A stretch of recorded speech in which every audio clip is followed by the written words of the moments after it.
kalian bertanggung jawab untuk menyampaikan dakwah Nabi kepada umat semuanya.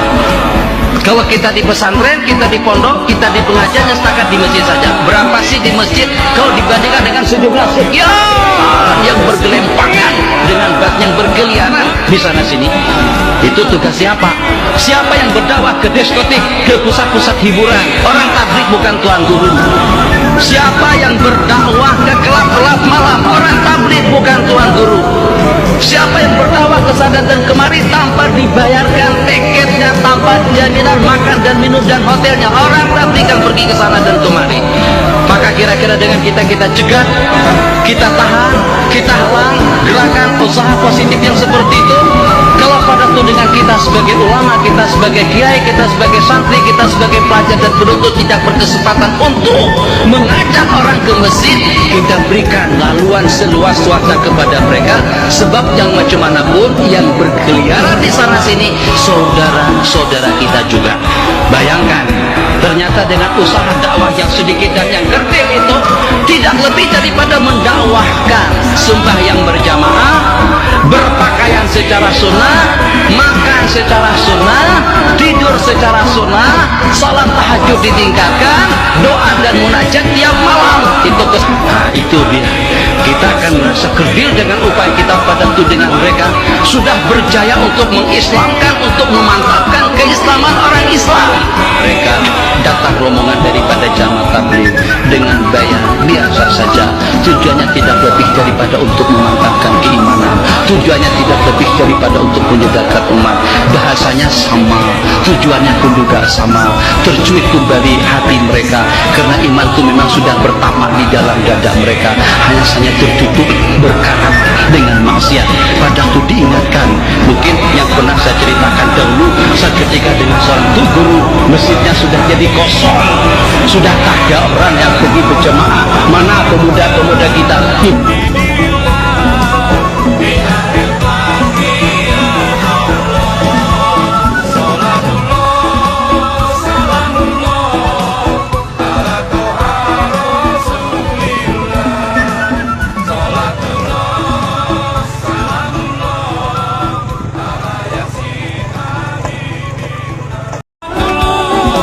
Siapa kira-kira yang bertanggung jawab untuk menyampaikan dakwah Nabi kepada umat semuanya?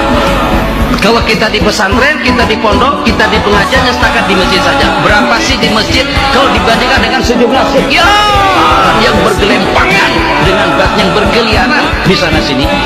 Itu tugas siapa? Siapa yang berdakwah ke diskotik, ke pusat-pusat hiburan? Orang tablik bukan tuan guru.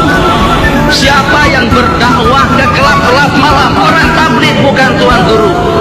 Siapa yang berdakwah ke sana dan kemari tanpa dibayarkan tiketnya, tanpa jaminan makan dan minum dan hotelnya? Orang tablik yang pergi ke sana dan kemari. Maka kira-kira dengan kita cegat, kita tahan, kita halang gerakan usaha positif yang seperti itu. Kalau pada tudingan kita sebagai ulama, kita sebagai kiai, kita sebagai santri, kita sebagai pelajar dan penuntut tidak berkesempatan untuk mengajak orang ke masjid, kita berikan laluan seluas-luasnya kepada mereka. Sebab yang macam mana pun yang berkeliaran di sana sini saudara-saudara kita juga.